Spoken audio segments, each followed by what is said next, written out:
Cuaderno 95 de Cristianisme y Justicia.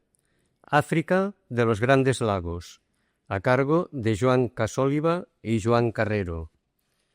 Joan Casóliva es profesor de religión en el IES Llobregat de Sallent y miembro de la asociación Inshuti, Amigos de los Pueblos de Ruanda y Burundi de Manresa, miembro del Seminario sobre África de Cristianisme y Justicia. Joan Carrero es militante de la no violencia. En 1974 fue el tercer objetor de conciencia del Estado español y estos últimos años ha realizado diversas acciones por los pueblos del África de los Grandes Lagos. Ha recibido, entre otros, los premios El Coraje de la Conciencia en Massachusetts y el Memorial Pau y Solidaritat entre els Pobles del Serpag y preside la Fundación Sullivan en Estellencs, Mallorca. Es candidato al Premio Nobel de la Paz del 2000. La estructura misma de los medios de comunicación hace que nos sirvan la información de modo parecido a los menús de un restaurante. Así, pasamos de Bosnia a Somalia y a Kosovo, casi como quien pasa de los entrantes al pescado o la carne o a la comida del día siguiente. Y como ocurre también con los menús, el plato consumido ayer ya no será de interés al día siguiente. Lo más probable será que pidamos otro distinto. Este modo de proceder puede comprenderse cuando se trata, por ejemplo, de noticias sobre fenómenos naturales, un tifón o un terremoto, que son de por sí caducos y tras los cuales vuelve la calma, aunque quizá sigan las víctimas. Pero, por desgracia, carece de sentido cuando se trata de los incontables excluidos de la tierra. Los dramas humanos siguen cuando dejamos de oír acerca de ellos. Nuestra atención ha sido dirigida de los Grandes Lagos a Kosovo y luego a Chechenia. Pero esta sucesión no responde por lo general a un orden objetivo de las cosas. Son los grandes poderes, anónimos o con rostro, que mueven nuestro mundo, los que deciden de dónde conviene apartar y a dónde conviene dirigir nuestra mirada, y suelen hacerlo bien sea por razones comerciales o por eso que eufemísticamente se llaman intereses geoestratégicos, como puede ser la creación de un enemigo global del que tanto necesita el mundo rico para mantenerse unido, o cualquier toma de posiciones de poder para el futuro. Y mientras nosotros dejamos de recibir noticias, continúan existiendo genocidios, dramas y lágrimas humanas como los de Ruanda o Sierra Leone o Nicaragua. Este cuaderno pretende, en primer lugar, a través de un ejemplo concreto, concienciar sobre ese modo de conducta casi universal de arrojar a la papelera informaciones que nos serían muy necesarias, pero que ya no interesan. Además, pretende informar sobre uno de esos problemas ante el que los medios de comunicación parecen haber decidido pasar página. Para ello, encargamos un breve estudio a los amigos que han tenido dedicación y 1000 experiencias de cercanía en el drama africano de los Grandes Lagos. Quisiéramos poder hacer lo mismo con otros muchos problemas, pero no podemos. Nuestros medios y nuestra información son escasos, y en parte es bueno que sea así, aunque ello nos limite. Ojalá otros nos completen. Nota de Cristianisme y Justicia de enero del año 2000. Primer apartado. Síntesis histórica de Ruanda y Burundi. 1.1. Ruanda. Desde el siglo VI a.C., aproximadamente, los tuas, pigmeos cazadores, penetraron en las montañas boscosas de Ruanda. Durante el siglo VI después de Cristo, los agricultores hutus comenzaron a llegar a la región. En los siglos VIII y IX, y después durante el XII y el XIII, ganaderos tutsis llegaron a Ruanda. A partir del siglo XIV, estos pastores comenzaron a instalarse pacíficamente entre los hutus, viviendo en simbiosis con ellos. A partir del siglo XVI, los principados tutsis comenzaron campañas militares contra los hutus y mataron a sus príncipes, a los cuales cortaron los órganos genitales, los secaron para su conservación y los colgaron en los tambores reales para recordar de manera continua y humillante a los hutus vencidos que éstos eran sus súbditos. Con todo, las oposiciones socioeconómicas todavía no eran muy grandes. Durante el siglo XIX, los reyes tutsis reforzaron su dominio. En el momento en que el clan real Nginya dominaba todo el país, los tutsis esparcidos entre los hutus fueron incorporados a las unidades militares del poder central del clan real, aunque no pertenecieran a la aristocracia. Así, se fue creando una especie de casta militar jerarquizada que abarcaba a todos los tutsis y excluía a los hutus. Se dibujaba una rotura que se desarrollaría en el siglo siguiente. La estructura socioeconómica que se creó durante el siglo XIX estaba totalmente jerarquizada. Las mejores posiciones eran ocupadas por los tutsis, con algunas pocas excepciones para los hutus, aunque en posiciones inferiores. En la base de la pirámide estaban los hutus, los tuas y algunos grupos tutsis, y hacia finales del siglo XIX una escisión profunda separaba a los ricos y poderosos de los pobres y débiles. La dependencia de los pobres con respecto a los ricos tomaba formas diversas, destacándose sobre todo dos estructuras de poder, la ubujaque y la uburetwa. La ubujaque, originariamente unas alianzas con derechos y deberes entre familias de la nobleza tutsi para proteger sus intereses, había convertido a esta aristocracia militar en una aristocracia terrateniente de ganaderos. En virtud de la ubujaque, los campesinos hutus, debían entregar la mitad de su cosecha al muami, el rey. Ello contribuyó al empobrecimiento de la población y acentuó la escisión entre el pueblo hutu y la nobleza tutsi, beneficiaria de este nuevo sistema económico.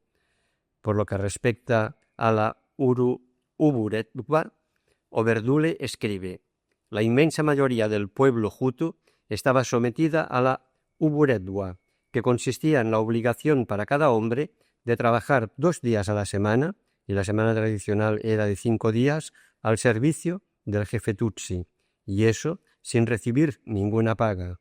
En general, los tutsis estaban exentos de la uburetwa, incluso aunque no pertenecieran a la nobleza.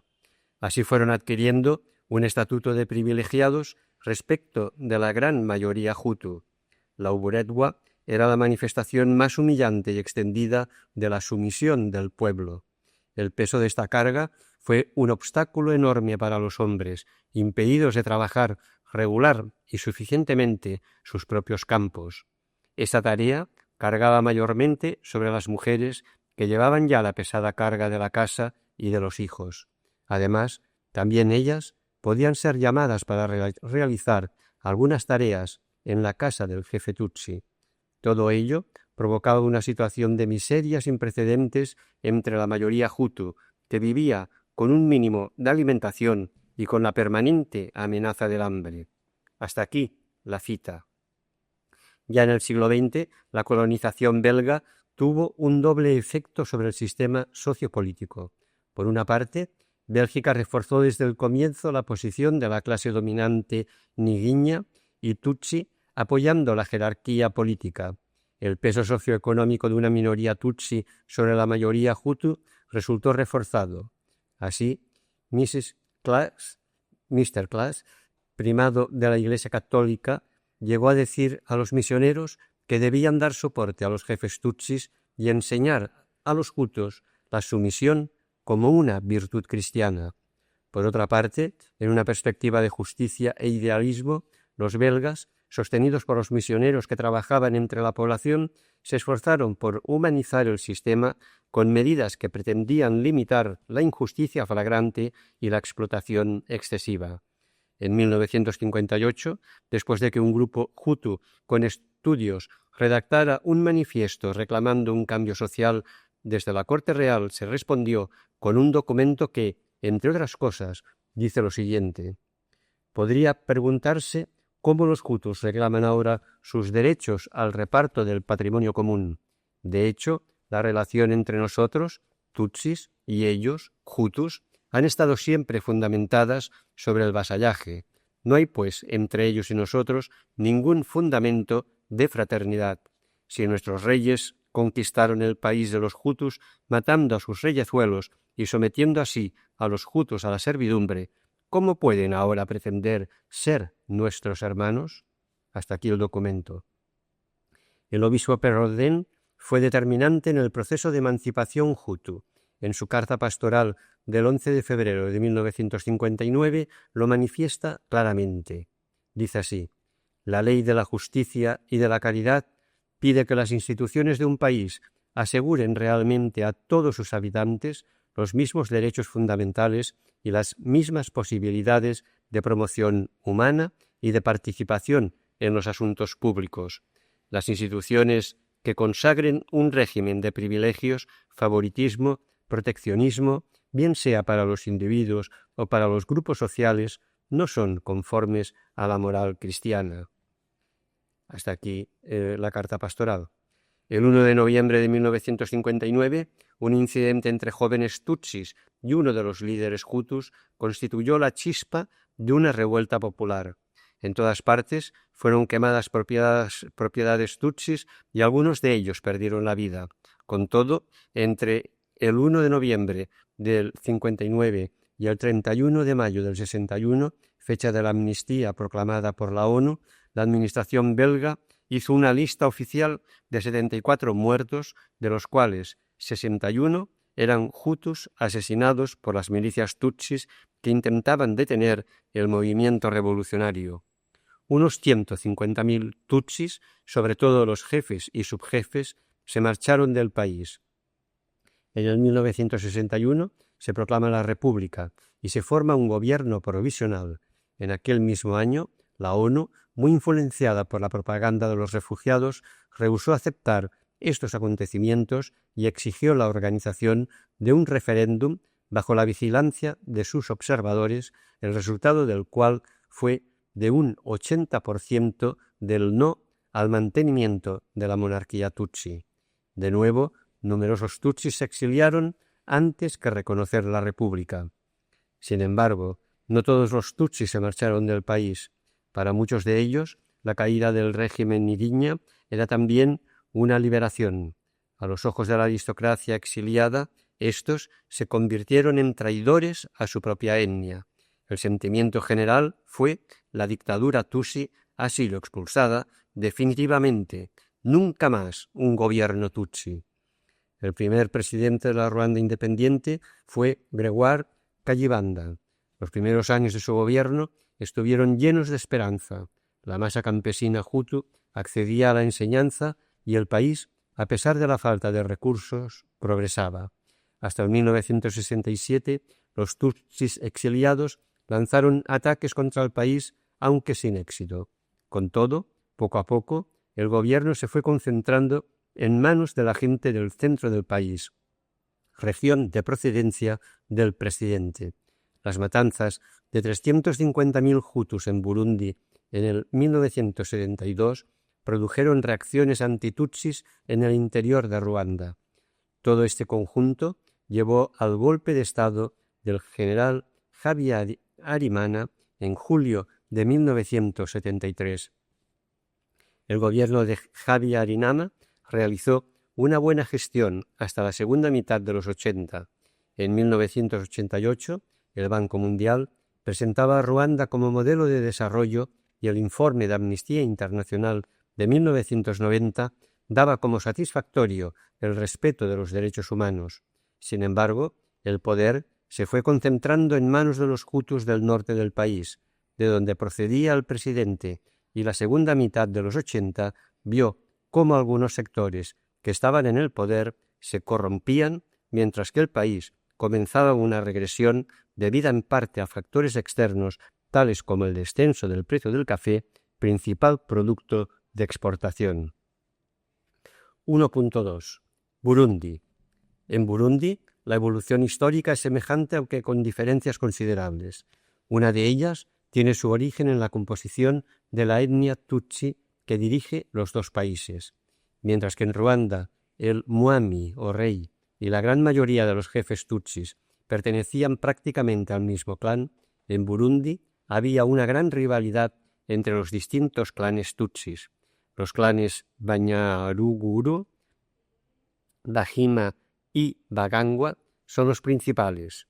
El Mwami de Burundi provenía del pequeño clan de los Bagangwa y estaba en guerra contra el clan Banyaruguru, que era fuerte. A lo largo de la historia, esos reyes Bagangwas tuvieron que contar con el apoyo de la población hutu para no ser expulsados por los otros clanes tutsis, y en muchos hutus se fue creando la convicción de que el Mwami era realmente su rey. Con el acceso al poder de la mayoría hutu en Ruanda, la minoría tutsi, ante el temor de que ocurriera lo mismo en su país, inició una estrategia represiva que llevó a una serie de matanzas, entre las cuales destacan 1966, golpe de Estado por parte del primer ministro Michel Micombero, coronel del ejército y tutsi. Proclama la República. El ejército inicia una purga de los oficiales hutus. Los hutus quedan prácticamente excluidos del poder. 1969. Matanzas de decenas de personalidades hutus, tanto civiles como militares. 1972-73. Matanza de 350.000 hutus por el golpista Michel Micombero. 300.000 hutus parten hacia el exilio. 1988. Los hutus se rebelan en el norte del país contra los terratenientes tutsis. Interviene el ejército, causando unos 20.000 o más muertos de la etnia hutu en una región de 130.000 habitantes. Unos 60.000 hutus se ven obligados a refugiarse en Ruanda. 1993. El 1 de junio es elegido como presidente Melchior Ndadaye, hutu. Es el primer presidente civil en la historia de Burundi. El 21 de octubre es asesinado por militares tutsis. Los hutus reaccionan con el plan de autodefensa previsto: bloqueo de las carreteras con árboles cortados, zanjas, etc. Atacan y asesinan a tutsis. Estos se refugian aterrorizados en los edificios administrativos esperando la ayuda del ejército. 98% tutsi, masacra a la población hutu. Miles de víctimas, desaparecidos y refugiados en los países vecinos. Es imposible determinar con exactitud el número de víctimas. El ACNUR estima en más de 700.000 el número de desplazados a los territorios vecinos del Zaire, Tanzania y Ruanda. En este último país se calcula que son 600.000 los refugiados que se suman a los 900.000 desplazados en ocasiones anteriores. El ejército ha aprovechado el caos para eliminar a los cuadros políticos y administrativos del Frodebu, el partido ganador en las legislativas. 1994. El nuevo presidente, Cyprien Ntaryamira, muere en el mismo atentado que el presidente de Ruanda con sus acompañantes y la tripulación. Manifestaciones en la capital, desapariciones, matanzas, detención de opositores. 1995. La inseguridad y los asesinatos aumentan en Bujumbura, que se encuentra bajo el control de los militares. Los hutus, que viven en algunos barrios de la capital, huyen ante la escalada de la violencia. La ciudad se está convirtiendo en un reducto tutsi. El ejército va llevando a cabo una operación limpieza en los pocos barrios hutus que todavía quedan, sin permitir el paso de las ONG. 1996. Golpe de Estado de Pierre Buyoya, que había perdido las elecciones del 93. Se decreta un embargo internacional contra el régimen, más teórico que real. La represión del ejército tutsi continúa y las guerrillas hutus se multiplican en el interior del país. 1998. El expresidente de Tanzania, Julius Nyerere, comienza unas conversaciones de paz en Arusha, Tanzania, entre las distintas partes implicadas en el conflicto burundés, las cuales, hasta el momento, no han dado ningún resultado positivo. Segundo apartado. La guerra de Ruanda, de 1990 a 1994. 2.1. El ataque del FPR y los acuerdos de Arusha. Ruanda fue atacada el 1 de octubre de 1990 por parte de los Tutsis del Frente Patriótico Ruandés, FPR, que estaban en el exilio. Con el apoyo del vecino del norte, Uganda, cada vez recibía el soporte de Gran Bretaña y de Estados Unidos. La justificación del ataque era que Habyarimana no permitía el retorno de los refugiados a causa de su pertenencia étnica. Con todo, la mayoría de operadores económicos de Ruanda eran tutsis que habían vuelto al país durante el régimen de Habyarimana. No puede decirse que éste cerrara todas las puertas a los refugiados. Francia, Bélgica y el Zaire enviaron tropas para ayudar al gobierno ruandés. El ataque fue seguido de una reacción del gobierno que encarceló a unas 6 o 7 mil personas acusadas de colaborar con el FPR, las cuales fueron liberadas al cabo de algunas semanas, algunas de ellas con señales de haber sido torturadas. A raíz del ataque, el FPR cometió varias matanzas, tales como el exterminio de la población de Mubumba o las matanzas de Ruhengeri el 22 de enero del 91. De manera general, muchos jóvenes tutsis habían sido reclutados por todo el país para recibir una formación ideológica y militar en el seno del FPR y constituir brigadas clandestinas diseminadas masivamente por las colinas, lo cual creó gran inquietud en la mayoría de la población, junto con el sentimiento de haber sido traicionados. La presencia de estos jóvenes en las colinas es testificada por Tito Rutaremara, ideólogo del FPR. Dice, hacia el final del 87 se habían constituido 36 células del frente en el interior del país. En algunas regiones ocurrieron ataques y matanzas contra la población tutsi. Las principales fueron contra los Bagogwe, un subgrupo tutsi del norte, en enero de 1991, y contra los tutsis de Bugesera, en marzo de 1992. Los sucesivos ataques en forma de guerrilla por parte del FPR fueron vaciando de gente el nordeste del país, provocando una huida masiva hacia el centro y el sur de Ruanda.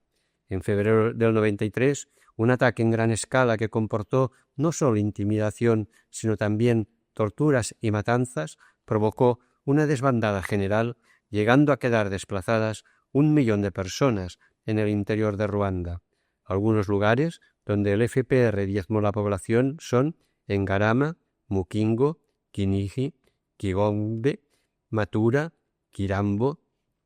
En el plano político, tras una serie de presiones internacionales, se aprobó una nueva constitución que autorizaba el multipartidismo. Se creó un gobierno de coalición que se propuso, entre otros objetivos, el de comenzar negociaciones con el FPR, las cuales llevaron a los acuerdos de Arusha, firmados en agosto del 93. Estos acuerdos preveían un reparto de poder entre los distintos partidos políticos que se habían creado. El FPR se llevaba una representación que no correspondía con la realidad del país. Después del asesinato del presidente Ndadaye y de las matanzas de Hutus en Burundi, los partidos políticos de la oposición a Habyarimana se dividieron en dos facciones. Unos se aproximaron a Habyarimana y los demás al FPR.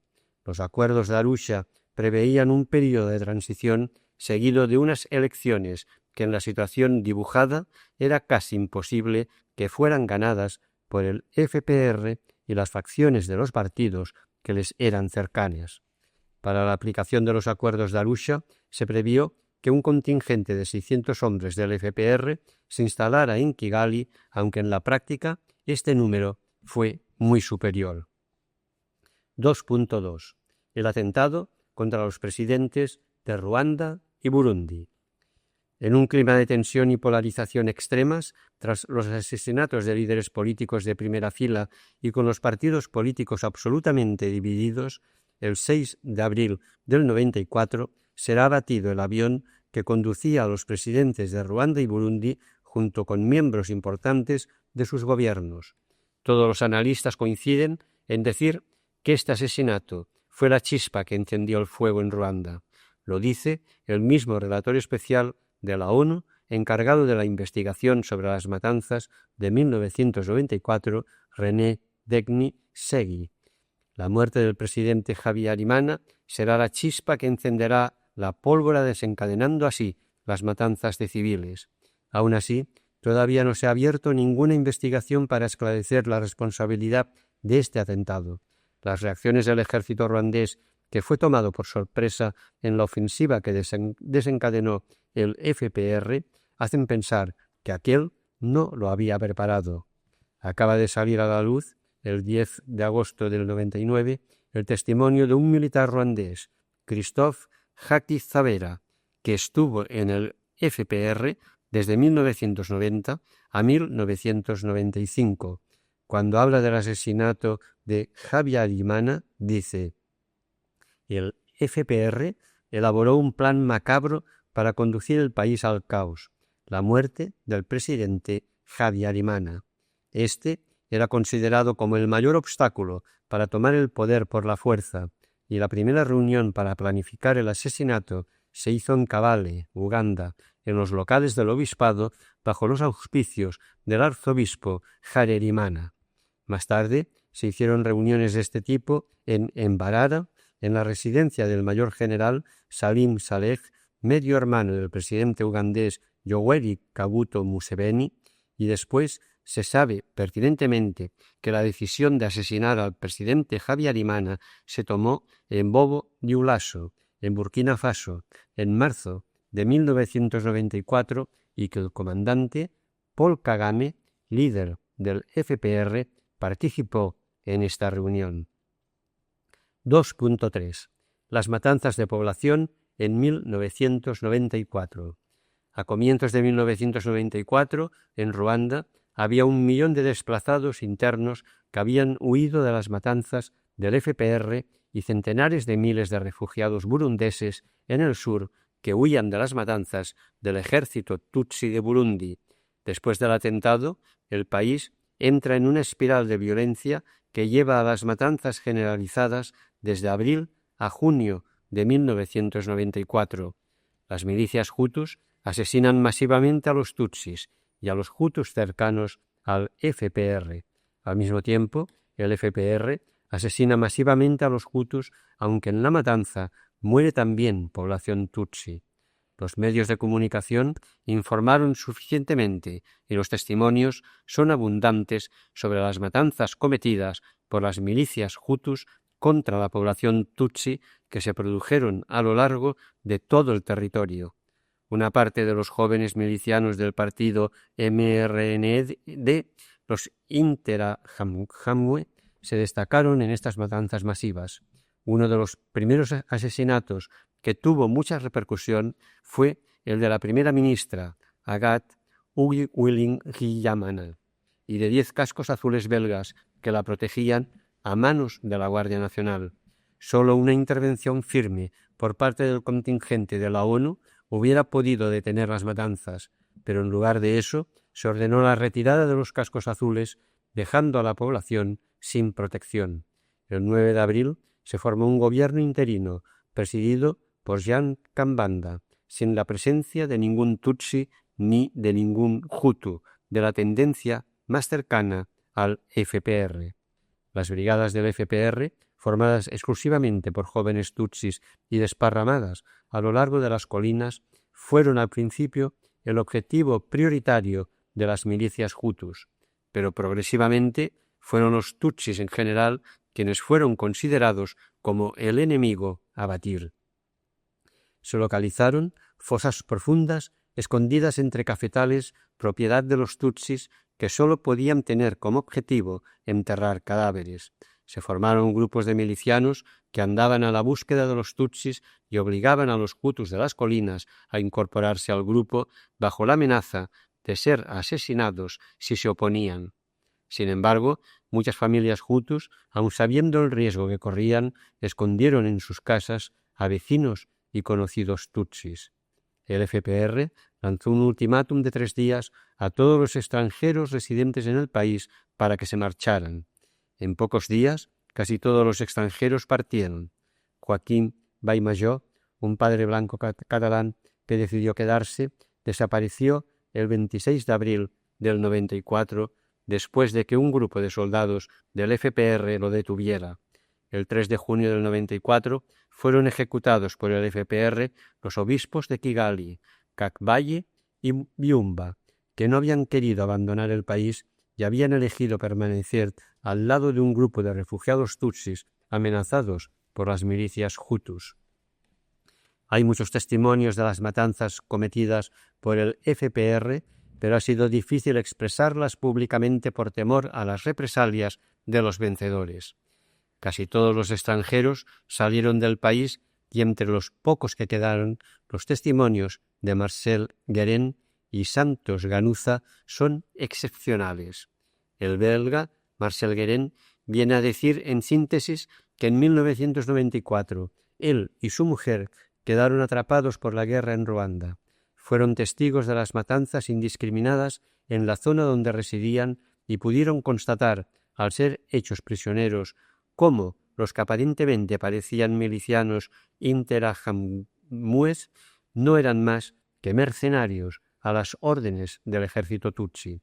Pudieron escapar milagrosamente cuando esperaban ser ejecutados gracias a la llegada de unos periodistas y de cascos azules. Aunque afirmaban que en la zona donde vivían los interahamwe mataron a 1 millar de personas en la iglesia, la mayor parte de matanzas se realizaron con la llegada de aquellos mercenarios que mataban a quien encontraban sin hacer distinción de etnias, en una clara operación de limpieza total del territorio. Cualquier imagen que se tomara llevaba a creer que los autores eran las milicias hutus interahamwe. Santos Ganuza, un misionero navarro, era el rector de la parroquia de Kiziguro, también en el este del país. Dice: «Fui muchos años rector de una parroquia en el este del país. En el 1994 llegaron los interahamwe y mataron a unos 1000 tutsis que se habían refugiado en la iglesia sin que yo pudiera hacer nada para evitarlo. Pocos días después llegaron los militares tutsi y mataron a 10.000 hutus. Las televisiones occidentales proyectaron las imágenes de estos hutus asesinados en mi parroquia, identificándolos como tutsis. El 12 de abril, el ejército ruandés propuso una tregua al FPR con el fin de parar las masacres, pero éste se negó a ello. El día 30, la ONU ofreció el envío de tropas internacionales con el mismo objetivo, y el FPR volvió a negarse. Se decretó un embargo internacional de armas contra el régimen ruandés, pero el FPR continuaba recibiéndolas a través de Uganda. En julio de 1994, el FPR toma el poder y 3 millones de personas atraviesan las fronteras para refugiarse, sobre todo en el Zaire y en Tanzania. Se estima que entre abril y julio de 1994 habían sido asesinados unos 800.000 tutsis y hutus de la oposición, pero apenas se informó sobre la población hutu asesinada por el FPR. La Comisión de Expertos de la ONU, encargada de investigar las matanzas, aun reconociendo que tanto los tutsis como los hutus habían cometido crímenes contra la humanidad, concluyó diciendo que hay indicios evidentes de que han sido perpetrados actos de genocidio contra el grupo tutsi por parte de elementos hutus de manera concertada, planificada, sistemática y metódica. Tercer apartado: la invasión del Zaire y los ataques a los campos de refugiados. El 20 de octubre del 96, los campos de refugiados que se hallaban en territorio del Zaire, cercanos a la frontera, son bombardeados y atacados desde Ruanda, Burundi y Uganda. Se justificó el ataque diciendo que debía garantizarse la seguridad de Ruanda ante las incursiones que se realizaban desde los campos por parte de las milicias hutus y que era preciso liberar a los refugiados que eran rehenes de tales milicias. Hubo una cierta resistencia en el campo de Mugunga. Muchos refugiados murieron en los mismos campos y el resto huyó y se escondió en la selva. Los 3 ejércitos prohibieron el acceso a periodistas y observadores. Los militares tutsis buscaban los escondites de los refugiados y los asesinaban sistemáticamente. 3.1. Los ataques a los campos de refugiados. En los primeros días del ataque es asesinado el arzobispo de Bukavu, Christophe Munsigirwa, quien en sus cartas había denunciado la presencia de militares norteamericanos en la zona y había pedido reiteradamente un retorno a Ruanda de los refugiados en condiciones de seguridad y que los lobbies tutsis detuvieran su campaña de desinformación dirigida a la opinión internacional. A la vez, morían asesinados 4 religiosos maristas que trabajaban en el campo de Nyamiranger. El 15 de noviembre del 96, el Consejo de Seguridad de la ONU aprueba la resolución 1080 para enviar una fuerza internacional que permita el acceso y la ayuda humanitaria a los refugiados. El día siguiente mismo, una parte de estos es obligada a volver a Ruanda por las tropas tutsis. Se da por hecho que casi todos han vuelto y se suspende el envío de la fuerza internacional. Sin embargo, unos 500.000 refugiados permanecían escondidos todavía en la selva. Muchos de ellos murieron asesinados o víctimas de la deshidratación, el hambre, las heridas o las enfermedades. Unos 300.000 supervivientes se concentraron en Tingi-Tingi, cerca de Kisangani. A finales de febrero del 97, poco después de la visita realizada por la comisaria europea para la ayuda humanitaria, Emma Bonino, el campo de Tingi-Tingi es atacado y miles de refugiados son asesinados. El resto llega a Kisangani, donde continúan las matanzas. Algunos consiguen atravesar todo el país y refugiarse en Congo-Brazzaville o en la República Centroafricana, y otros serán repatriados por el ACNUR a Ruanda. Es difícil saber con certeza el número de víctimas, pero en conjunto deben haber sido unas 500.000. 3.2. El derrocamiento de Mobutu. A la vez que eran atacados, los campos de refugiados del Zaire se iniciaban una ofensiva para derrocar a Mobutu Sese Seko, el viejo dictador que llevaba más de 30 años en el poder. Se creó la Alianza de Fuerzas Democráticas de Liberación, AFDL, bajo el liderazgo de Laurent Désiré Kabila, alegándose como motivo de la rebelión la discriminación que padecían los tutsis bañamulenques de la provincia del Kivu Sur. El ejército, con todo, estaba constituido por unidades militares ruandesas, ugandesas y burundesas. En 6 meses llegan a la capital, Kinshasa, ante unas fuerzas armadas zaireñas desmotivadas y en permanente retirada. Mobutu huye y Kabila accede al poder. Se rebautiza el país con el nombre de República Democrática del Congo. Durante la segunda mitad del 1997 parece que comienza una nueva etapa para África. Se celebra la cumbre de los G7 en Denver, donde el presidente norteamericano anuncia su compromiso para el desarrollo del continente. El comercio debe sustituir a la ayuda. 3.3. La guerra contra Kabila. Los primeros viajes de Kabila serán a China, Libia y Cuba. Durante la primera mitad de 1998, a nivel internacional, se hacen muchas declaraciones calificando a Kabila de corrupto y carente de eficacia para dirigir el país. En julio, Kabila despide a los militares y políticos de Ruanda, Uganda y Burundi, pero estos se niegan a marchar y anuncian su oposición armada contra el gobierno de Kinshasa a partir del Kivu, la zona del este controlada por ellos. Bajo la cobertura de políticos congoleños, crean la Reagrupación Congoleña para la Democracia, RCD, al frente de la cual se sitúa el congoleño Zahidi Ngoma. Se ocupan las 2 provincias orientales del Kivu y se inicia una ofensiva hacia Kinshasa y Lubumbashi, exactamente igual a lo ocurrido 2 años antes. Una operación espectacular, aerotransportando tropas desde el Kivu a Matadi, puerto del Océano Atlántico, permite un rápido avance de los militares tutsis hacia Kinshasa. La ciudad es rodeada y se le corta el suministro de agua y de luz durante una semana. Cuando la caída de Kinshasa parece inminente, se produce un hecho inesperado: la intervención de Zimbabue, seguido por Angola y Namibia, para ayudar a Kabila, que coge por sorpresa a las tropas tutsis. Estas sufren una derrota y algunos soldados son linchados por la misma población. Se pasa a una fase de avance lento, con la toma de algunas ciudades estratégicas, pero con una cierta estabilización del frente de guerra. Los países de la región, agrupados en la SADC, Comunidad Sudafricana para el Desarrollo, dan soporte a Kabila. Todos, con la excepción de Sudáfrica, se han mostrado unánimemente contrarios a las pretensiones de Ruanda, Uganda y Burundi, aunque solamente 3 han enviado ayuda militar.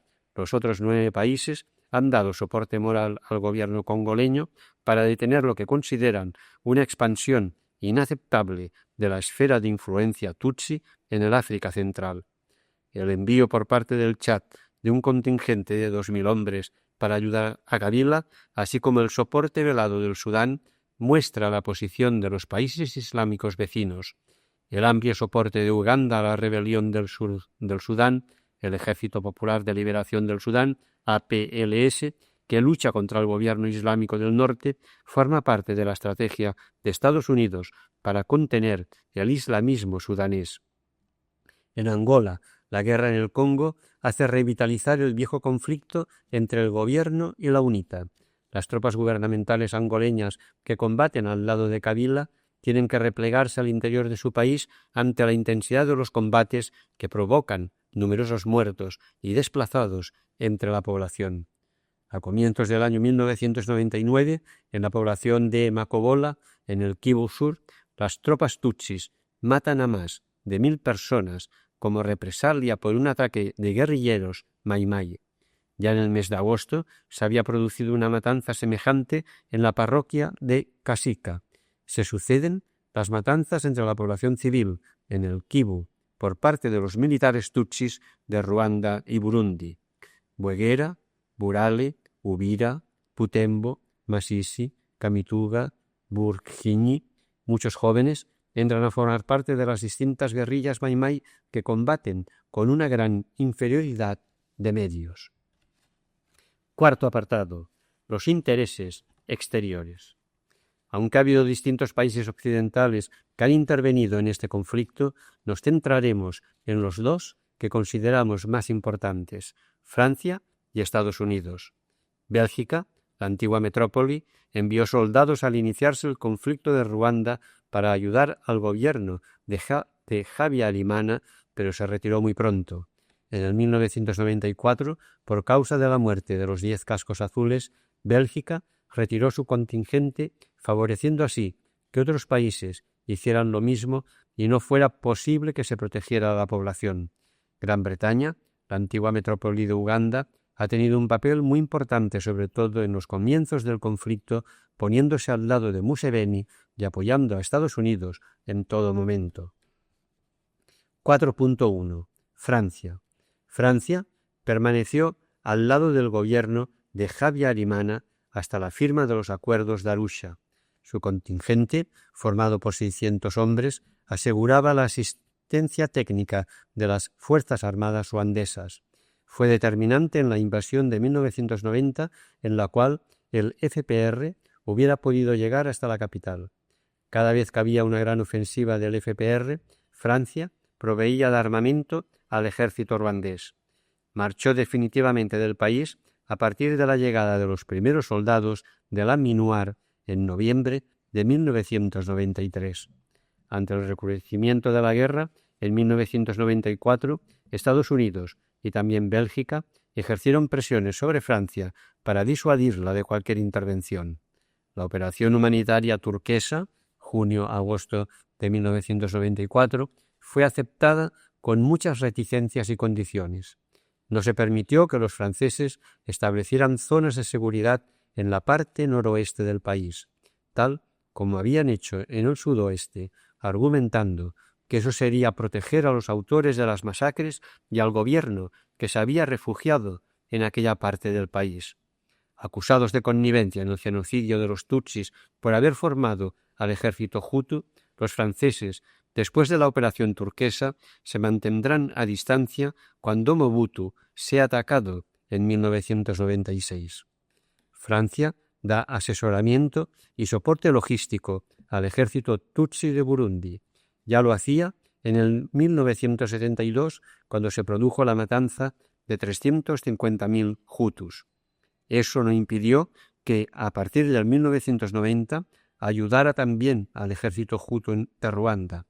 Francia parece aplicar una realpolitik que, intentando suplantar a Bélgica en la región, ha apoyado a los regímenes establecidos en Ruanda y Burundi. 4.2. Estados Unidos. Así como el papel de Francia ha sido siempre público y notorio, el de Estados Unidos no ha sido tan claro para muchos analistas. Por eso nos queremos extender para mostrar la evidencia de su implicación. A comienzos de 1996, Ronald Brown, secretario de Comercio de Estados Unidos, explicaba públicamente aquello que para muchos observadores comenzaba a ser ya una evidencia. La era del dominio económico y de la hegemonía comercial de Europa sobre África ha terminado. África nos interesa. Hay numerosos hechos que muestran este interés. Entre ellos señalaremos los siguientes. A. Algunos de los miembros del FPR que atacaron Ruanda en 1990 a partir de Uganda habían adquirido formación militar en Estados Unidos en el marco del programa IMED. B. Entre 1989 y 1992, Estados Unidos entregó a Uganda una ayuda económica de $183 millones. Esta ayuda equivalía al total de la ayuda de Estados Unidos a Uganda durante los 27 años precedentes. El Banco Mundial, IDA, ha dado a Museveni, el presidente de Uganda, tan solo hasta marzo de 1997, $1.800 millones. C. Estados Unidos es el principal proveedor de armas de Uganda, con vistas a su utilización en la región de los Grandes Lagos. Hay militares norteamericanos en el antiguo aeropuerto de Entebbe, en Nakasongola, Kabamba, Singo, Nkosi, en las islas Sese y en otros lugares móviles de Uganda, entrenando militares ugandeses y ruandeses. D. Estados Unidos y Gran Bretaña impidieron que Ruanda recurriera al Consejo de Seguridad de la ONU sobre la agresión de Uganda con el pretexto de que faltaban pruebas materiales. Estos mismos países hicieron ineficaz el trabajo de la misión de las Naciones Unidas encargada de controlar la frontera ruando-ugandesa, MONUOR. No solo se opusieron a reforzar la MONUOR con hombres y material, sino que también rechazaron condenar a Uganda cuando los responsables de la MONUOR informaron que este país les impedía realizar su misión. Asimismo, Estados Unidos y Gran Bretaña han bloqueado durante mucho tiempo la decisión del Consejo de Seguridad sobre el despliegue de la fuerza internacional prevista por los acuerdos de paz de Arusha. Los primeros soldados de la MINUAR no llegaron a Ruanda hasta noviembre de 1993, casi 4 meses después de la firma de los acuerdos, los cuales no podían aplicarse sin esta fuerza internacional. El retraso provocó tensiones entre el gobierno ruandés y el FPR y también en el interior de los partidos. La Embajada de Estados Unidos en Ruanda fue la primera en evacuar Ruanda al día siguiente del 6 de abril de 1994, día en que fueron asesinados los presidentes de Ruanda y de Burundi, hecho que desencadenó las masacres a gran escala. Medidas más enérgicas, tomadas en concierto con los otros países o en el seno del Consejo de Seguridad de Naciones Unidas, habrían impedido el exterminio de la población. F. Estados Unidos bloqueó la adopción y la aplicación de la Resolución 1080 de 1996, adoptada por el Consejo de Seguridad de la ONU el 15 de noviembre del 96, sobre el despliegue de una fuerza multinacional de protección de los refugiados y de la población civil amenazada en el este del Zaire, fuerza que habría podido detener las matanzas. G. Durante su visita a Ruanda en septiembre de 1996, el miembro del Congreso norteamericano Johnston abogó a favor de la política consistente en forzar el retorno de los refugiados a Ruanda. Esto va totalmente en contra de la Convención de Ginebra y de las leyes internacionales sobre el trato a los refugiados. Johnston dijo: «Dejad de alimentarlos, trasladad vuestros dispositivos de ayuda alimentaria al interior de las fronteras, intentad que los ejércitos ruandés y tanzano impongan la disciplina y que una fuerza de seguridad escolte personalmente a los refugiados, los haga cruzar la frontera y los conduzca a los centros de distribución de alimentos». H. La declaración del embajador norteamericano en Kigali del 21 de enero del 97 dice: «Las agencias humanitarias deben marcharse del este del Zaire y dejar de alimentar a unos asesinos. Estos se desparramarán entonces en medio de la naturaleza buscando alguna cosa para comer y dejarán libres a los rehenes. Si no actuamos así, salvaremos los niños de Tingi-Tingi, pero será perjudicando a los niños que serán asesinados o se convertirán en huérfanos en el interior de Ruanda». La embajada norteamericana en Ruanda da un claro apoyo al gobierno Kagame, minimizando abiertamente los problemas y las violaciones de los derechos humanos, y las agencias humanitarias internacionales tienen la impresión de que les es francamente hostil. Un funcionario de la embajada norteamericana declaró a Physicians for Human Rights, PHR, que él apoyaba lo que hacía Ruanda para contrarrestar el proyecto de una misión de investigación sobre las atrocidades cometidas en el Zaire y desafiaba a la PHR para que presentara pruebas de violaciones graves de los derechos humanos en Ruanda y en la República Democrática del Congo. Y la administración norteamericana ha escondido el genocidio de los refugiados ruandeses en el Zaire. Bajo su presión, la versión final del informe de las Naciones Unidas ha sido modificada con el fin de sustituir el término genocidio por la palabra masacre. Se explica en la ONU que después de discusiones profundas en Nueva York, los autores del informe decidieron ellos mismos retirar el término genocidio. Más aún, el informe concluye con la recomendación de que Kabila y Kagame investiguen por sí mismos sobre los autores de las masacres. Con ello, se pide a los mismos presuntos autores de las masacres que las investiguen, lo cual resulta ridículo. Con esta acción, Washington ha querido preservar la integridad moral de sus protegidos, ya que estos últimos utilizan el genocidio tutsi como justificación ética de su dictadura étnica. J. Un periodista británico, Nick Gordon, ha investigado e informado de que el régimen del FPR ha construido hornos crematorios en las regiones ruandesas de Bugesera, Rukengeri, Byumba, Kibungo, Nyungwe y otros lugares donde miles de hutus son asesinados y sus cuerpos quemados, mientras que los responsables de Estados Unidos desvían la mirada. K. Un miembro de la administración Clinton, interrogado sobre la asistencia militar masiva de Estados Unidos a Ruanda, declaraba que era necesario establecer un régimen militar muy potente en la región de los Grandes Lagos para imponer soluciones militares a los conflictos. L. Además de la entrega de material de guerra, Ruanda y Uganda participan activamente en los siguientes programas de formación y asistencia militar: Rapid Intervention Force, RIF, denominado también el African Crisis Response Initiative, ACRI. Este programa comenzó en 1995. Aunque otros países africanos participan en él, especialmente el Senegal, se da una importancia muy particular a Ruanda y Uganda en nombre del genocidio. Miles de soldados y oficiales tutsis toman parte cada semestre en estos programas de formación militar asesoradas por Boinas Verdes, una unidad de élite de la tercera división de las Fuerzas Especiales en Fort Bragg, Carolina del Norte.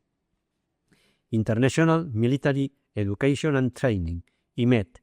Este programa ofrece una formación militar muy avanzada. Históricamente, muchos dictadores militares del Tercer Mundo, así como sus pelotones de ejecución, han recibido esta formación. es el caso de los Tontons Macut de Haití y de las Brigadas Sanguinarias en Chile, Argentina y otros países. Muchos oficiales tutsis han sido entrenados en Fort Bragg y en Fort Leavenworth, Kansas.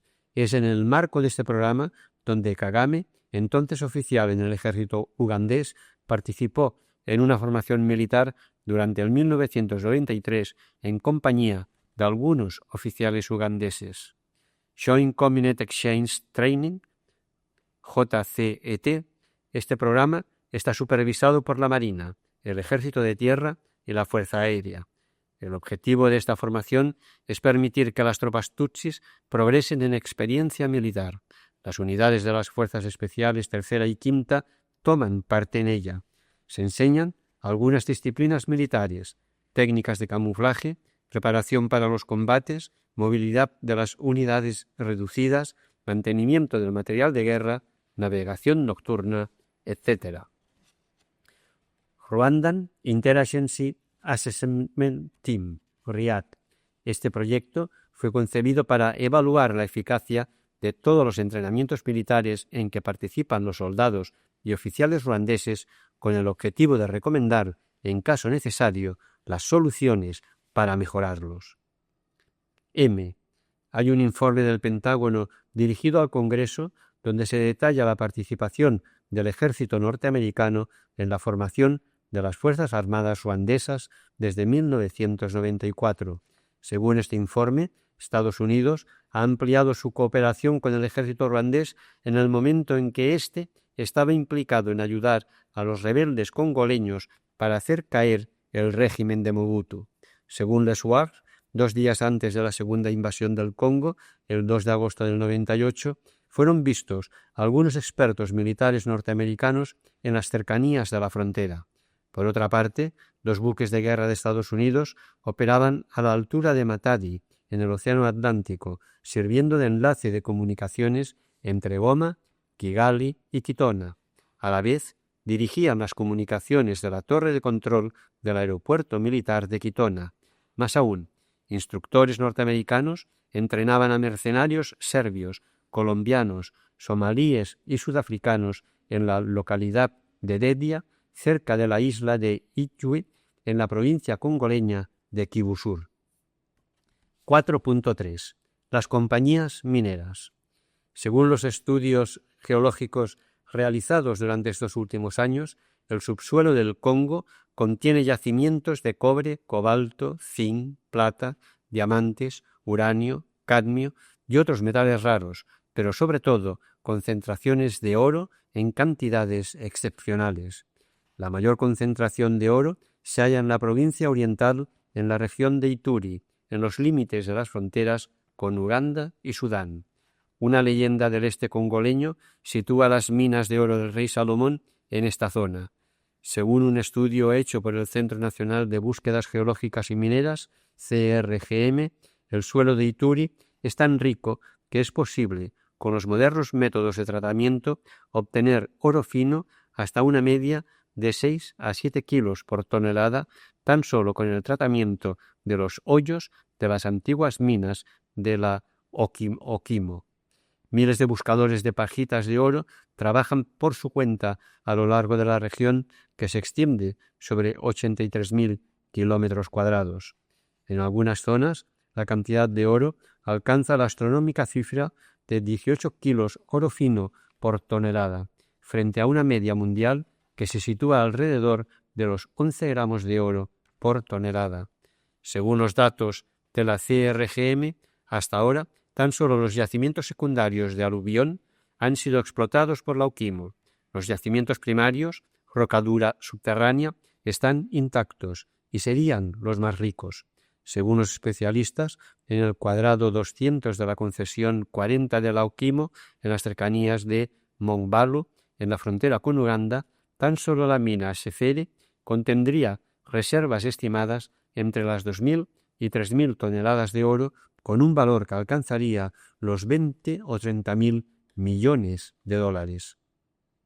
En el Kivu Sur, la explotación de las tierras, que todavía no ha comenzado, produciría metales preciosos como el europio o el tonio, utilizados en la aeronáutica y en la industria espacial. Aunque las empresas norteamericanas ya tenían una presencia intensa en el Zaire de Mobutu, esta se intensifica y se intenta asegurar con la llegada de Kabila.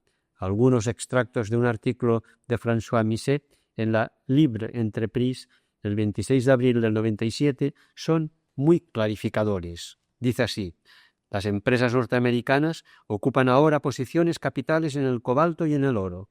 Entran incluso en el sector de los diamantes, donde el imperio de Beers, sudafricano, tenía el monopolio de la comercialización de la producción de la única explotación industrial del país. El despliegue más espectacular ha sido el contrato de $1.000 millones concluido el día 16 de abril por American Mineral Fields, una empresa nueva con sede en Hope, Arkansas, el estado de Bill Clinton, para la creación de una fábrica de zinc y la explotación de yacimientos de zinc, cobre y cobalto en Kolwezi y en Kipushi. Los deseos de AMF no se limitan al cobalto o al cobre. Esta sociedad, que posee una filial en el sector del oro en la vecina Zambia, Zamgold, es también activa en el sector del diamante en Angola, donde tiene una concesión de 8.700 kilómetros cuadrados en las orillas del río Luremo, en Luanda Norte, en la frontera de Kasai Occidental. Otras compañías norteamericanas también encuentran facilidades, como Eurocan Consolidated Ventures, el socio sueco de la cual el magnate Adolf Lundin firmó a finales de 1996 con el gobierno Kengo un contrato de $1.500 millones para la explotación de los yacimientos de Tenke Fungurume, donde las reservas de cobalto corresponden al equivalente de 30 años de la producción mundial actual. La compañía norteamericano-canadiense Barrick Gold tiene un permiso de explotación sobre 81.000 kilómetros cuadrados de las concesiones de la oficina de las minas de oro de Kilomoto en el Alto Zaire. Hasta aquí la cita. Hay que añadir que este permiso de explotación de Barrick Gold se obtuvo en plena guerra contra Mobutu a finales de 1996 y que el expresidente de Estados Unidos y exdirector de la CIA, George Bush, es un miembro de su consejo de administración, el presidente del cual es Brian Mulroney, ex primer ministro del Canadá.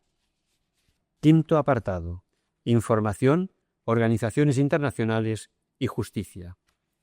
En Ruanda sobresalieron dos radios, Radio Muhabura y RTLM. Radio Muhabura fue creada por el FPR en 1991 y se destacó por su deslegitimación de los regímenes nacidos de la Revolución de 1959, presentándolos como genocidas. Eso provocó como reacción en 1993 de la RTLM, desde la cual se lanzaron llamamientos en 1994 al asesinato de los Tutsis. 5.1. Los medios de comunicación. Por lo que respecta a los medios informativos internacionales, es interesante leer lo que ha escrito el etnólogo de la Universidad de Estrasburgo, Pierre Erny. Tengo que confesar que para mí ha sido un choque difícilmente soportable ver cómo los medios de comunicación pueden decir cualquier cosa y orientar la opinión pública en la dirección que pretenden. En este caso, yo tenía personalmente los medios para rehacer los hechos, ya que conocía a Ruanda gracias a una red de información paralela. Pero, ¿cómo saber si no nos han explicado la misma cantidad de tonterías a propósito de Irak, Líbano, Afganistán, Argelia, los Balcanes, etc., con enviados especiales e imágenes en directo como prueba? ¿En quién puede confiarse todavía? ¿Puede hablarse de la fiabilidad de la televisión, de todas las argucias tan falsas empleadas en algunos reportajes, de todas estas imágenes que presentan a los malvados hutus, masacradores de niños, los cuales por fin han podido encontrarse con el buen soldado tutsi, moderno zorro de los trópicos? De todos estos refugiados engañados por la propaganda gubernamental que vuelven radiantes a sus casas con la paz finalmente reencontrada bajo la mirada tierna y vigilante de un soldado del FPR lleno de benevolencia? Todos estos montajes parecen artificiales hasta el punto de que habría que ser enormemente ingenuo para dejarse engañar. ¿Por quién nos toman? ¿A quién hacen el juego? ¿Cómo puede ser que personas con un mínimo de deontología o simplemente de sentido crítico puedan tomarse seriamente semejantes mascaradas en una situación tan trágica? Efectivamente, el FPR siempre ha considerado, tal como es en realidad, que la guerra se jugaba en el nivel de los medios de comunicación, al mismo tiempo que en el campo de batalla, ya que es en el norte donde se hacen las alianzas que determinan la victoria sobre el terreno. Los accesos a las zonas de combate o a cualquier otra zona sensible están estrictamente controlados. Los medios de información necesitan imágenes y les resulta difícil y peligroso obtenerlas en determinadas condiciones.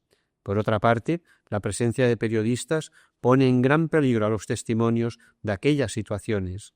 Si preguntamos alguna cosa en público, alguna persona se encarga generalmente de vigilar las respuestas. La gente lo sabe y calla. En consecuencia, a los periodistas les resulta difícil obtener información importante por parte de la población. La mayor parte de los fundadores del FPR son veteranos de la guerrilla ugandesa que llevó al poder a Museveni. Son conscientes de las repercusiones que los escritos y los indicios de los crímenes tienen sobre la opinión pública internacional. Así pues, la quema de víctimas, el secreto, el traslado de cadáveres desde el lugar del crimen hasta un lugar escondido, la comunicación a través de mensajes codificados y el doble lenguaje han hecho difícil la obtención de datos sobre sus actividades. 5.2. El ACNUR. La actuación del Alto Comisariado de las Naciones Unidas para los Refugiados ha sido muy cuestionada. Uno de los documentos más impactantes sobre las matanzas de refugiados en el este del Zaire la ha escrito un misionero francés, testigo directo de los hechos. Dice así: algunas iniciativas del ACNUR en los últimos meses, antes de los ataques de Uvira, Bukavu, Goma y Rutshuru, agrupación de los refugiados en lugares cada vez menos numerosos, empadronamientos sistemáticos en los campos, hacen preguntarnos en qué medida esta agencia de las Naciones Unidas estaba al corriente de la preparación de un ataque procedente de Ruanda o si ha sido quizás manipulada por Kigali con el fin de facilitar la tarea. Sea lo que sea, al día siguiente de la toma de Goma se vació todo el material, especialmente el informático de los despachos del ACNUR Goma en BDGL. Las listas de todos los refugiados fueron enviadas a Gisenyi, Ruanda, y con ellas los informes confidenciales que estos refugiados habían comunicado para obtener algo de comida. El 20 de diciembre de 1996 me dirigí a un dirigente del ACNUR Goma y le recriminé que no denunciara aquella situación de matanzas indiscriminadas. Me contestó: sabemos muy bien que decenas de millares de refugiados son asesinados en la selva, pero nosotros, ¿qué podemos hacer? No somos un ejército. La fuerza de interposición es la que debe intervenir. Con todo, ¿por qué este silencio? Un informe de 2 ONG dice: se ha informado sobre muchos hechos que ponen en cuestión a algunos trabajadores locales de organizaciones humanitarias, particularmente del ACNUR, por haber actuado como guías o facilitadores para identificar y engañar a los refugiados, llevándolos a salir de sus escondites para acabar siendo asesinados. Ante los numerosos testimonios sobre las matanzas de refugiados, la posición del ACNUR ha llegado a ser insostenible. Guardar silencio ante las matanzas y ante la imposibilidad de llevar ayuda a los refugiados debido a la obstrucción de los militares que controlaban el territorio es hacerse cómplice indirecto de crímenes de guerra y de crímenes contra la humanidad. Los refugiados supervivientes del Zaire fueron repatriados por el ACNUR a Ruanda, mientras que ellos pedían ser trasladados a otros países, pues temían por su seguridad. 500.000 de refugiados ruandeses de Tanzania fueron también obligados a volver. El padre Santos Ganuza dice: los refugiados de Tanzania fueron obligados a volver a Ruanda. El ACNUR ha actuado de forma totalmente contraria a sus principios. Les pedí explicaciones y me contestaron que obedecían órdenes. Según el artículo 32 de la Convención relativa al Estatuto de los Refugiados, estos no pueden ser enviados bajo ningún pretexto a sus países de origen sin su propio consentimiento. 5.3. Las ONG para los derechos humanos. Las ONG internacionales para los derechos humanos se han quedado cortas en la denuncia o bien han sido manipuladas. Algunas han sido más objetivas, intentando denunciar las violaciones cometidas por ambos bandos como Amnistía Internacional. Otras han sido excesivamente parciales en su tarea. Organizaciones de defensa de los derechos del hombre como African Rights, African Watch y United States Committee for Refugees presentaron la guerra del FPR como una guerra de liberación y, en consecuencia, legítima. Roger Winter, presidente de la US Committee for Refugees y a la vez presidente de Interaction, una federación de ONGs de Estados Unidos, ha ejercido un papel muy importante en la política del gobierno norteamericano en el África de los Grandes Lagos. En marzo de 1999, Human Rights Watch y la Federación Internacional de Ligas de los Derechos del Hombre han publicado un informe de 800 páginas sobre el genocidio en Ruanda titulado Live Known to Tell the Story. Es increíble constatar la poca información que hay sobre el FPR. Los mismos autores reconocen que las matanzas cometidas por el FPR contra la población civil han sido poco investigadas y añaden, ya que este informe centra su atención en el genocidio, la recogida de datos sobre los crímenes cometidos por el FPR es limitada. En el fondo, se está afirmando que el FPR tan solo ha cometido actos aislados de venganza, pero que no se ha asesinado de manera concertada, planificada, sistemática y metódica, como dice el informe de la ONU de 1994 respecto a las matanzas cometidas contra los tutsis. 5.4. Los tribunales penales. Todas las personas de cualquier bando que sean culpables de matanzas interétnicas durante la guerra desencadenada a partir del 1 de octubre de 1990 deben ser llevadas ante los tribunales. Este juicio es necesario para romper la urdimbre de impunidad de los protagonistas de esta guerra. El FPR es parte implicada en el conflicto ruandés desde el comienzo hasta el final y ha tenido un papel determinante en todas las masacres que se han cometido. No se puede ser juez y parte en un mismo proceso. Incluso si el FPR no estuviera afectado en este proceso como acusado, el régimen establecido en Kigali es incapaz de asegurar una justicia correcta por el simple hecho de que el sistema judicial ruandés está destrozado. La prueba está en los 200.000 hutus, oficialmente unos 100.000 que hay en las cárceles, los calabozos, los cuarteles militares y otros lugares secretos de detención sin pliego de cargos y sin juicio y que mueren regularmente a causa de las torturas y los malos tratos. El gobierno del FPR no parece apresurarse en juzgar a las personas sospechosas de haber cometido crímenes. Ntakirutimana Jean Damascene, director del gabinete del primer ministro del FPR, denuncia su carta de dimisión del 12 de junio de 1995 el bloqueo del sistema judicial por parte del FPR y escribe en el documento que acompaña su carta de dimisión que el FPR maniobra sutilmente para bloquear el funcionamiento del sistema judicial. En Burundi, la impunidad de los militares es casi absoluta, mientras que las cárceles están repletas de hutus acusados de haber asesinado tutsis después del asesinato del presidente Ndadaye o de pertenecer a la rebelión. El Tribunal Penal Internacional para Ruanda, TEPIR, fue constituido el 8 de noviembre del 94 por la Resolución 955 del Consejo de Seguridad de la ONU, sin votación de la Asamblea General, para juzgar los crímenes de guerra, crímenes contra la humanidad y crímenes de genocidio cometidos en Ruanda o por ciudadanos ruandeses en los estados vecinos durante el año 1994. Se establecía la sede del tribunal en la ciudad tanzana de Arusha. Los 38 detenidos que están ahora bajo la jurisdicción de ese tribunal son hutus acusados de genocidio contra los tutsis. En lo que respecta a las competencias de este tribunal, es conveniente notar que a. Sería más lógico que cualquier crimen contra el derecho internacional cometido en el marco del conflicto ruandés, sea cual sea el lugar donde se encontraba el criminal y sea cual sea su nacionalidad, fuera sometido a la competencia del Tribunal Internacional para Ruanda.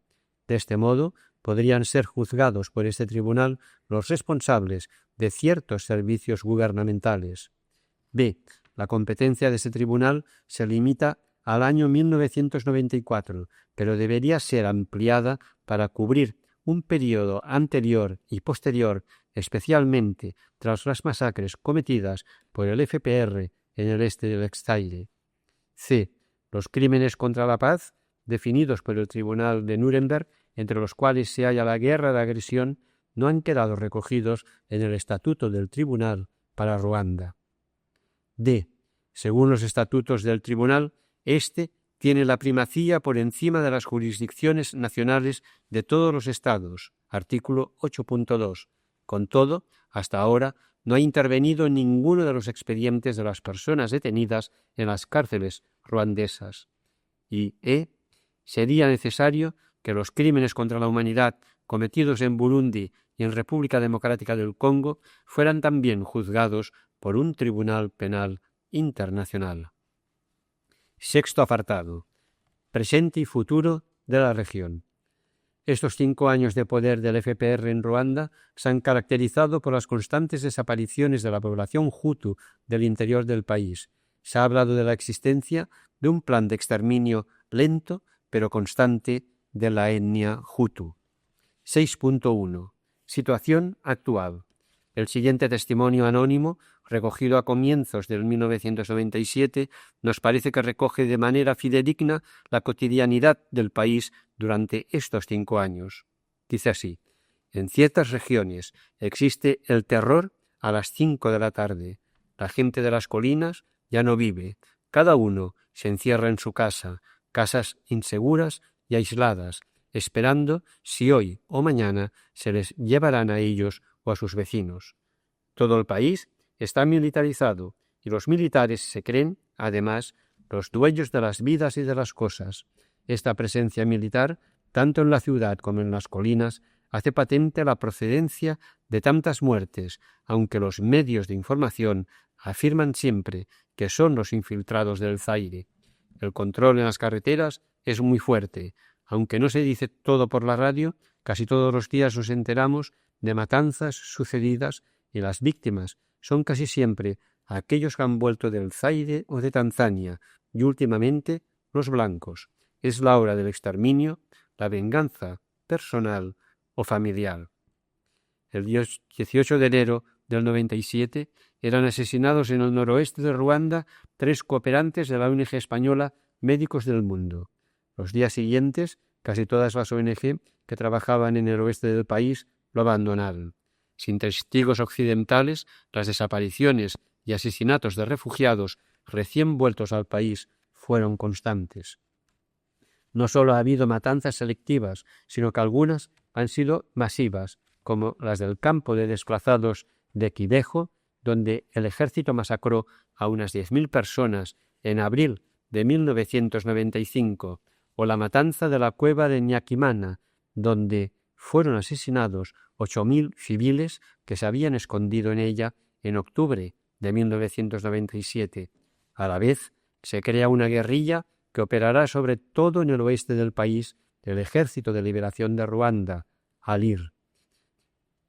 James Gasana, exministro ruandés de Defensa del Gobierno de Transición Democrática, que dimitió en julio de 1993 y se exilió a Suiza, en su declaración ante la misión de información francesa sobre Ruanda el 10 de junio del 98, dio unas cifras de víctimas que consideramos muy fiables, quizá algo por debajo de la realidad. Dice que a mediados del 97 el conjunto de todos los testimonios que había recogido le permitía afirmar que el número total de víctimas del conflicto ruandés era de 3.150.000 personas, un 40% de la población del país, que según el censo de 1991 realizado bajo la supervisión de la ONU contaba con 7.100.000 150.000 habitantes. La relativa calma que se vive en el interior de Ruanda en estos momentos es debida a la guerra que mantiene en la República Democrática del Congo.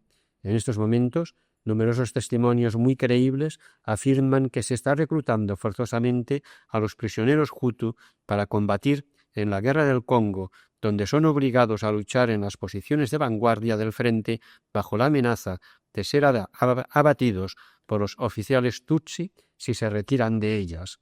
En el noroeste del país, unas 600.000 personas viven en campos de concentración creados y controlados por el ejército en condiciones muy precarias y sin poder cultivar regularmente sus propios campos. Continúa en prisión el obispo de Gikongoro, Monseñor Augustin Misago, detenido en abril de 1999 bajo la acusación de haber participado en el genocidio.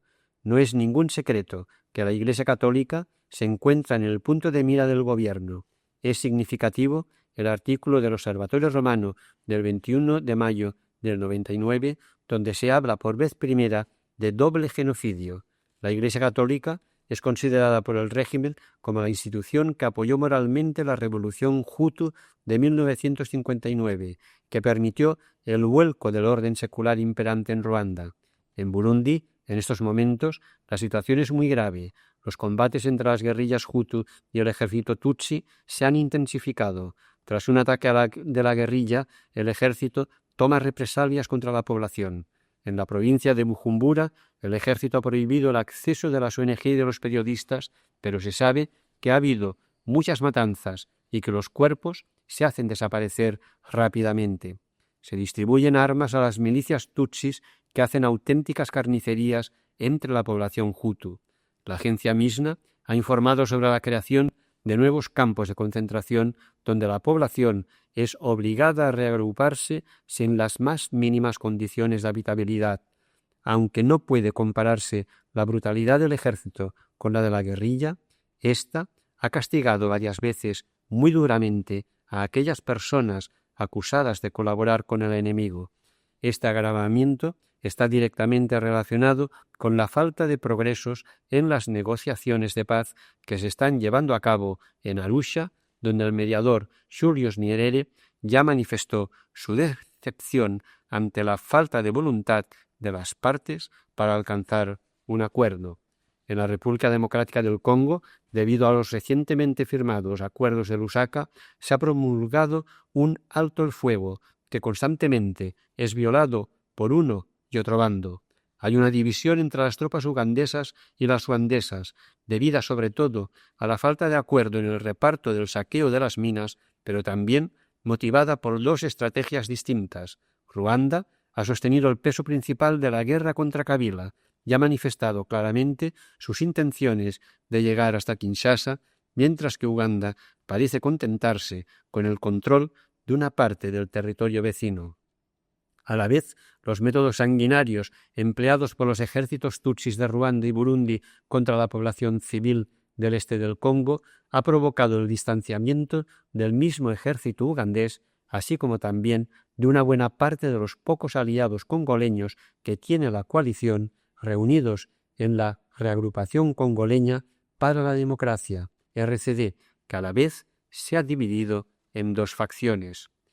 La aplicación de los acuerdos de Lusaka será muy difícil, ya que no se ha tenido en cuenta a los representantes tradicionales de la población del este del país, la que más ha padecido la agresión, ni a la guerrilla Mai-Mai.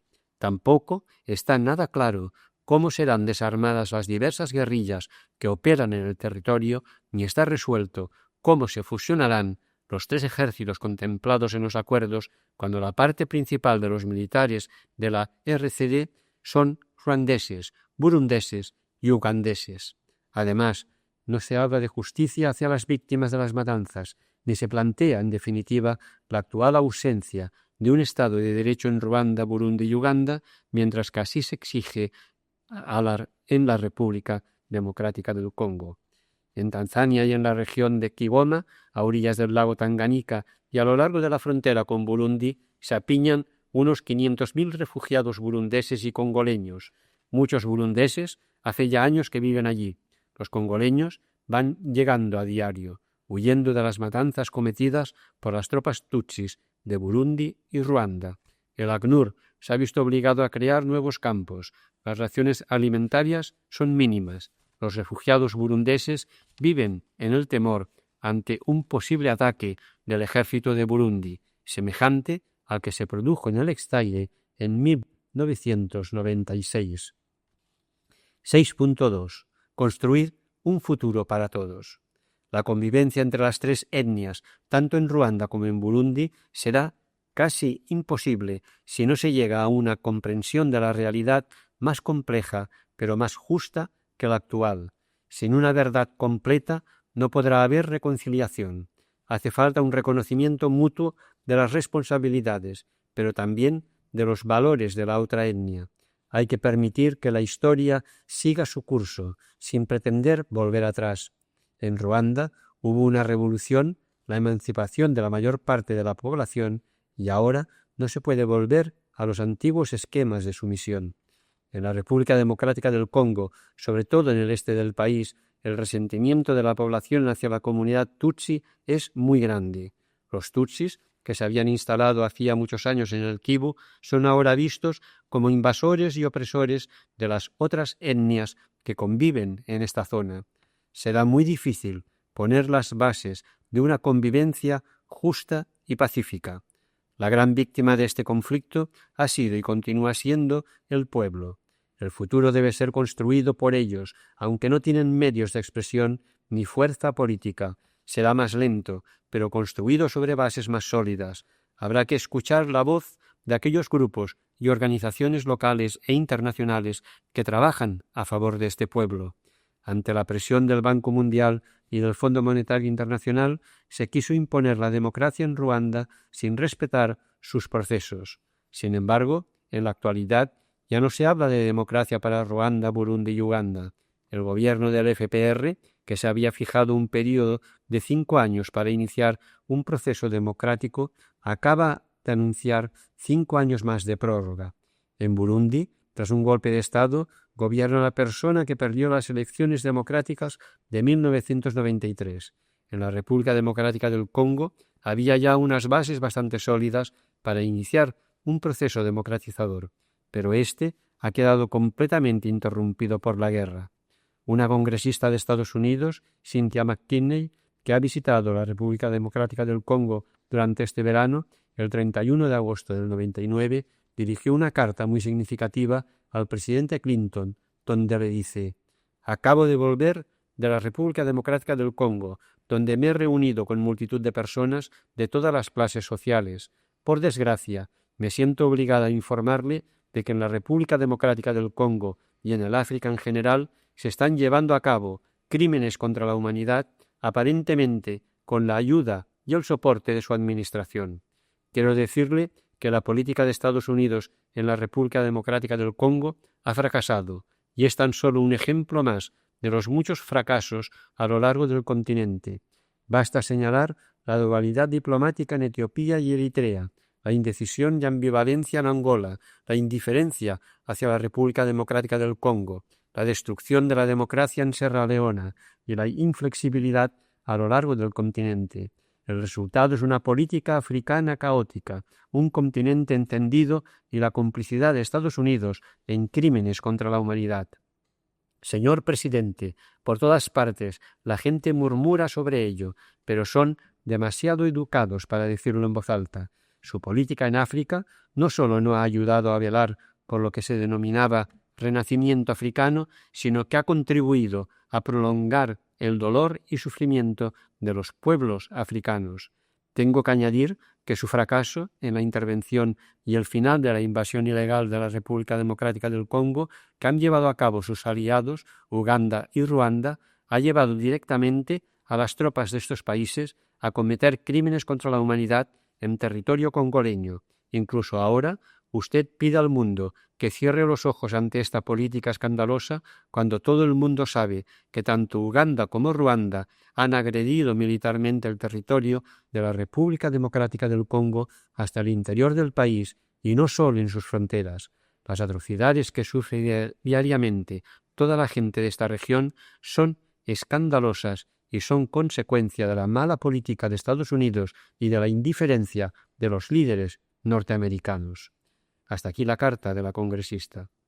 Hoy por hoy, la construcción de un futuro para todos en el África de los Grandes Lagos todavía parece estar muy lejos. Con todo, hay que esperar que una mejor comprensión del conflicto permita replantear las políticas occidentales que se han aplicado en África y que los pueblos africanos puedan iniciar una era de justicia, paz y libertad que les permita decidir su futuro por sí mismos. Hasta aquí el cuaderno 95 de Cristianisme y Justícia.